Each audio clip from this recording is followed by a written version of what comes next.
નમસ્કાર દર્શક મિત્રો, આપ જોઈ રહ્યા છો the times of Mahisagar news. રાધનપુરમાં કાળઝાળ ગરમી વચ્ચે પાણી પોકાર। રાધનપુર મસાલી રોડ ઉપર રાધનપુર પૂરના વોર્ડ નંબર 7માં પાણી માટે લોકોની રઝળપાટ। પાણી અનિયમિત અને મીઠું ના આવતા સ્થાનિક લોકોની ભારે હાલાકી। આવી કાળઝાળ ગરમી વચ્ચે પાણી માટે પોકાર। સ્થાનિક લોકોને પાણી માટે આમથી તેમ ભટકાવાનો વારો આવ્યો। પાણી માટે રઝળી રહી છે રાધનપુરની મહિલાઓ।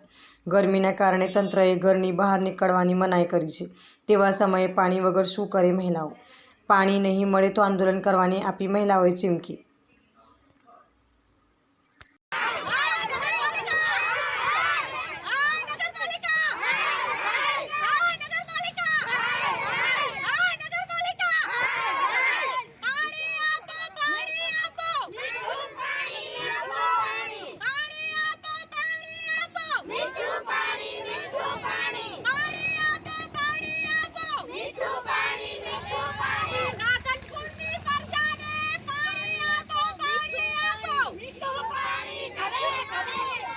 આપના વિસ્તારના પડે પડના સમાચાર જોવા માટે અમારી channel the times of Mahisagar ન્યૂઝને